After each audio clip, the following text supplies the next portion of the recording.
George Kurian, ഇത് NDAയും അഴിമതിയും തമ്മിലുള്ള പോരാട്ടമാണ് എന്ന് പറയുമ്പോൾ പ്രധാനമന്ത്രി ശരിക്ക് ആരെയാണ് പരിഹസിക്കുന്നത്? ഈ കഴിഞ്ഞ ദിവസത്തെ ഇന്ത്യൻ എക്സ്പ്രസിൽ വന്ന ഒരു വാർത്ത ഞാൻ വായിക്കാം. 8 months after he joined NDA, CBI files closure in case against Praful Patel. Naturally corrupt party എന്ന് നിങ്ങൾ ആക്ഷേപിച്ച NCPയുടെ നേതാവ് പ്രഫുൽ പട്ടേലിനെതിരെയുള്ള കേസിൽ CBI ക്ലോഷർ റിപ്പോർട്ട് ഫയൽ ചെയ്തിരിക്കുന്നു.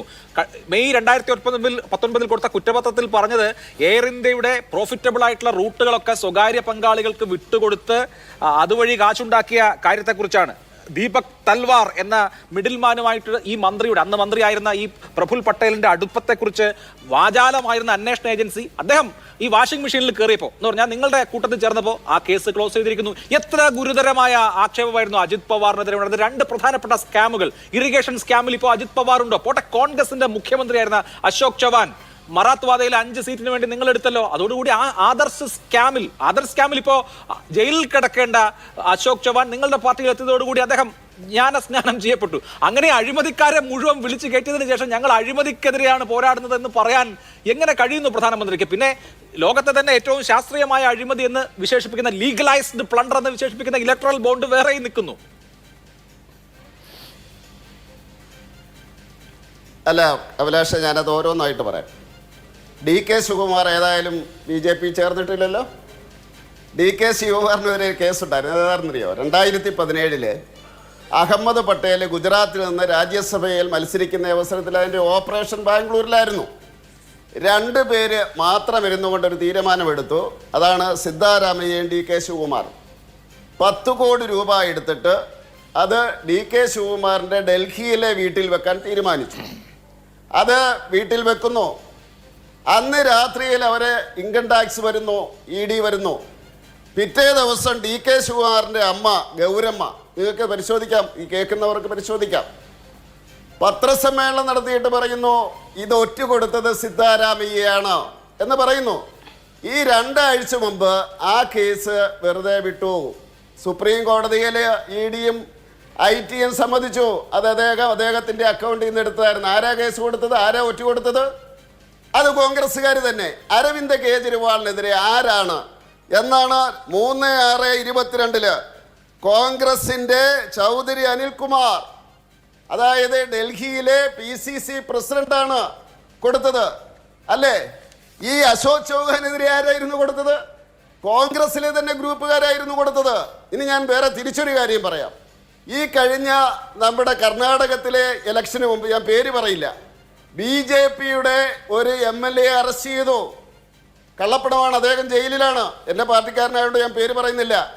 അതുപോലെ തന്നെ ഈ നോട്ട് നിരോധനത്തിൻ്റെ അവസരത്തിൽ മഹാരാഷ്ട്ര ഉൾപ്പെടെ ബീഹാർ ഉൾപ്പെടെ BJPയുടെ നേതാക്കന്മാരെയും അവരുടെ ബന്ധുക്കളെ അറസ്റ്റ് ചെയ്തിട്ടുണ്ട്.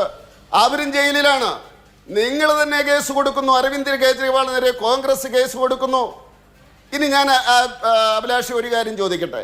ഡൽഹി ഹൈക്കോടതി EDയോട് ചോദിക്കുകയാണ് എന്തുകൊണ്ട് നിങ്ങൾക്ക് ഇയാളെ അറസ്റ്റ് ചെയ്തുകൂടാ എന്ന് ചോദിച്ചിട്ട് അറസ്റ്റ് ചെയ്തില്ല എന്തായിരിക്കും സംഭവിക്കുക?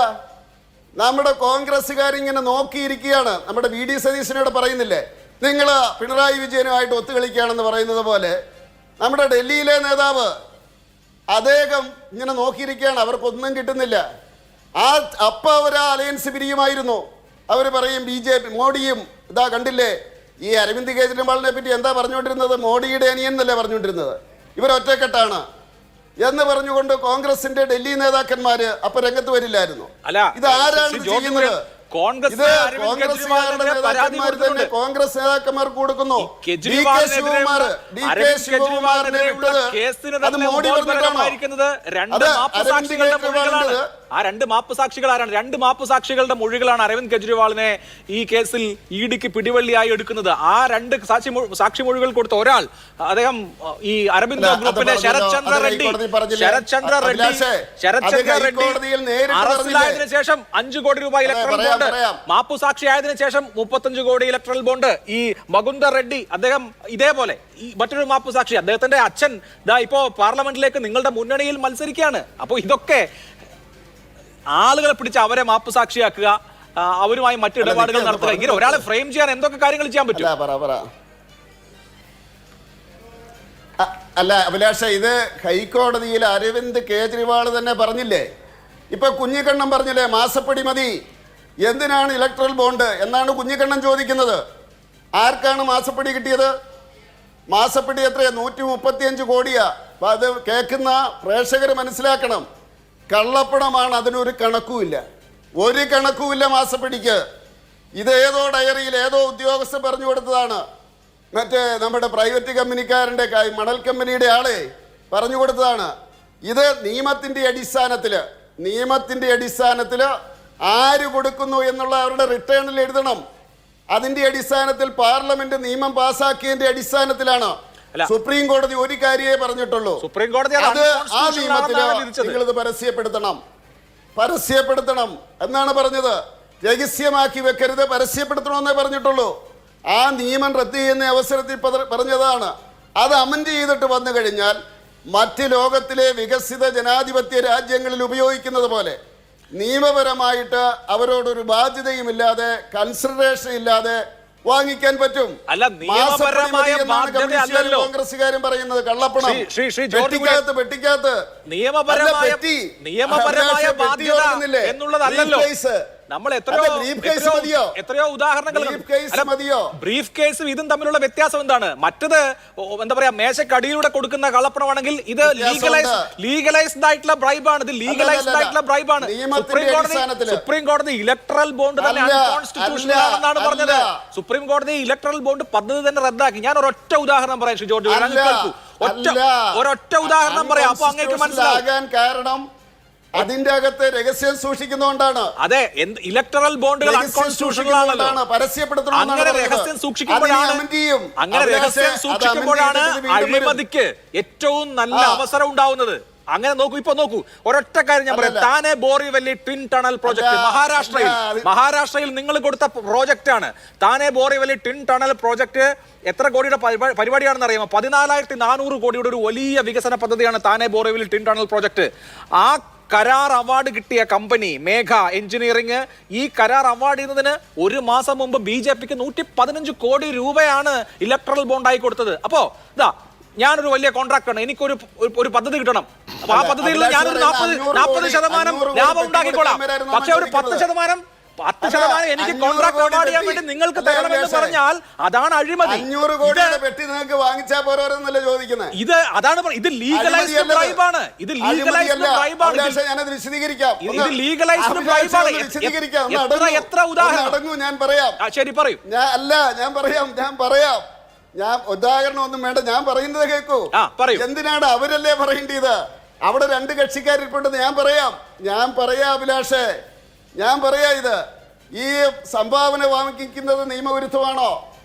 ഇന്ത്യയിൽ സംഭാവന വാങ്ങിക്കുന്ന നിയമവിരുദ്ധമല്ലല്ലോ. അതിന് പരിധിയില്ലേ? എങ്ങനെയാ പരിധി? ഇലക്ഷൻ ഇത്ര രൂപയെ ചെലവഴിക്കാൻ പറ്റുള്ളൂ. അത് നിങ്ങൾ അത് കള്ളപ്പണമായിട്ട് കൊടുക്കുന്നത് ഒരു കുഴപ്പമില്ല. അതേ സമയത്ത് അവരുടെ അക്കൗണ്ടില് SBIയുടെ അവരുടെ ബോണ്ടില് പാർട്ടിയുടെ അക്കൗണ്ടില് ഇത് ആരാണ് കൊടുത്തതെന്ന് വളരെ വ്യക്തമായിട്ട് പറയുന്നു. അതേ സമയത്ത് പത്രത്തിൽ പബ്ലിഷ് ചെയ്യുന്നില്ല, ഇവരുടെ സെക്യൂരിറ്റിയുടെ അടിസ്ഥാനത്തിൽ പബ്ലിഷ് ചെയ്യുന്നില്ല. എവിടുന്നാണ് പണം കിട്ടുക? ആരുടെ കയ്യിൽ നിന്നാണ്?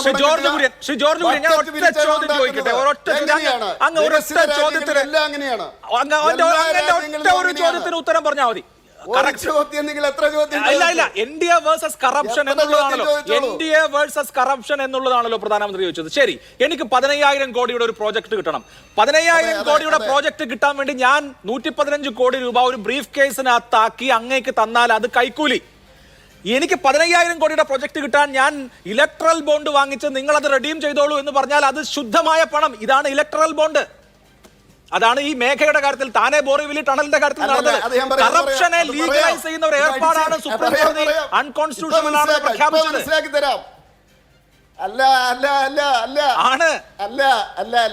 അഭിലാഷെ തെറ്റിദ്ധരിച്ചിരിക്കുന്നു. ഇല്ല, ഞാൻ അഭിലാഷ് ഒരു ടെൻഡർ തരുന്നു, കുഞ്ഞിക്കണ്ണൻ ഒരു ടെൻഡർ തരുന്നു, അതുപോലെ നമ്മുടെ മാങ്കുട്ടി ഒരു ടെൻഡർ തരുന്നു. അത് ഓപ്പൺ ചെയ്തതിന്റെ അടിസ്ഥാനത്തില് അഭിലാഷാണ് കുറഞ്ഞ ടെൻഡർ തന്നതെങ്കിൽ അഭിലാഷിന് കിട്ടും. അത് സുതാര്യമാണ്. കോൺഗ്രസ് ആണ് ഇവിടെ ടെൻഡറിങ്ങിലൊക്കെ എന്തൊക്കെ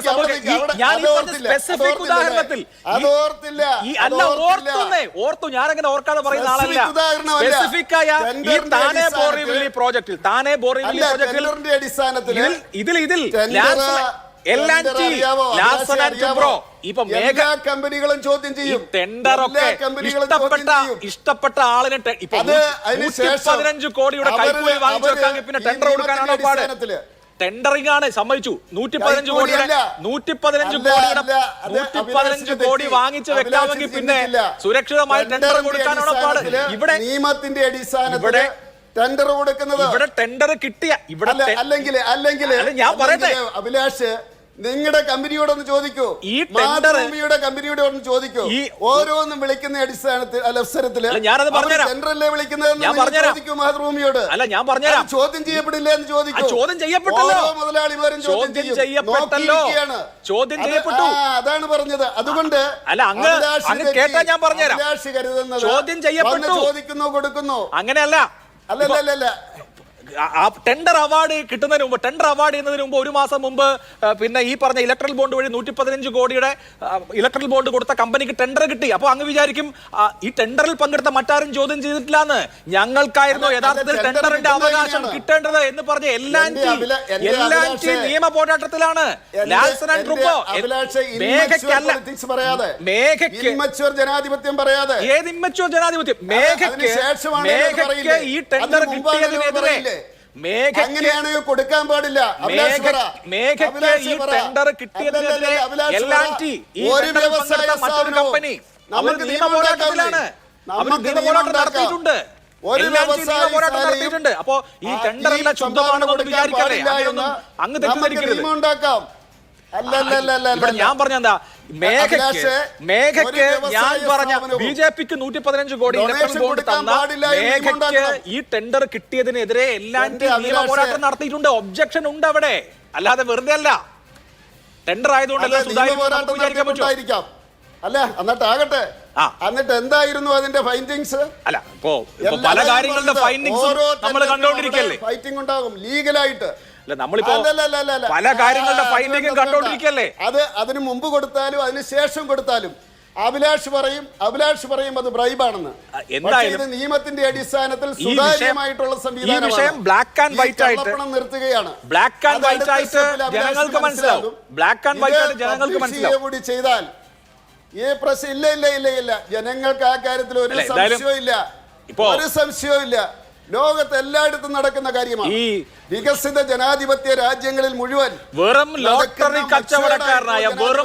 കച്ചവടക്കാരനായ സാന്റിയാഗോ മാർട്ടിൻ 650 കോടി രൂപ തൃണമൂൽ കോൺഗ്രസിന് കൊടുക്കണമെങ്കിൽ, 510 കോടി രൂപ DMK-ക്ക് കൊടുക്കണമെങ്കിൽ, 100 കോടി രൂപ സാന്റിയാഗോ മാർട്ടിൻ BJP-ക്ക് കൊടുക്കണമെങ്കിൽ, 50 കോടി രൂപ കോൺഗ്രസിന് കൊടുക്കണമെങ്കിൽ അതിന് കാരണം ഉണ്ടാവും. എനിക്കെന്തെങ്കിലും കിട്ടും, എനിക്കെന്തെങ്കിലും തടയും എന്ന് വിചാരിച്ചിട്ടാണ് സാന്റിയാഗോ മാർട്ടിൻ പൈസ കൊടുത്തിട്ടുണ്ടാവുക. അതല്ലാതെ വെറുതെ ധർമ്മം കൊടുക്കുന്നതല്ലോ. ഞാൻ അതിലേക്ക് വരാം.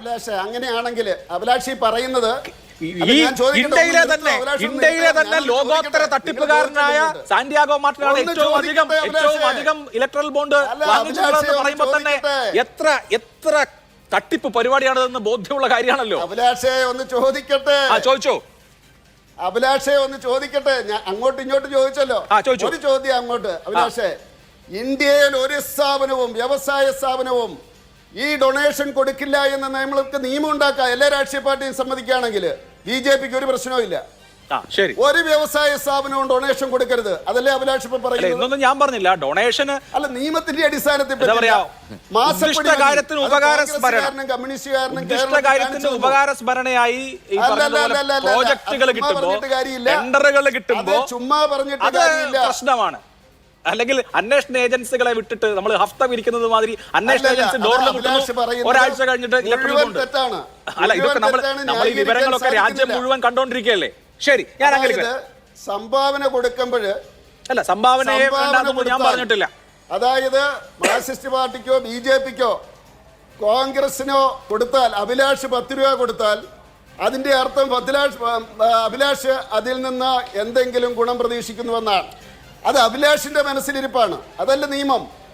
അതല്ല നിയമം നിയമം. അത് നിയമം മറ്റുള്ള എങ്ങനെയാണ് അല്ലാത്ത ചലിച്ചത് ചിന്തയാണ്. എന്നുള്ളതൊക്കെ വ്യക്തമാണ്. സാധ്യമല്ല. ഓക്കെ ഓക്കെ ഓക്കെ ഓക്കെ അല്ലെങ്കിൽ നമുക്ക് തീരുമാനിക്കാം നിയമത്തിലൂടെ നിയമത്തിലൂടെ നമുക്ക് നിരോധിക്കാം. ശരി, election okay. Commission okay okay okay Shri Rijil Makkutty 2014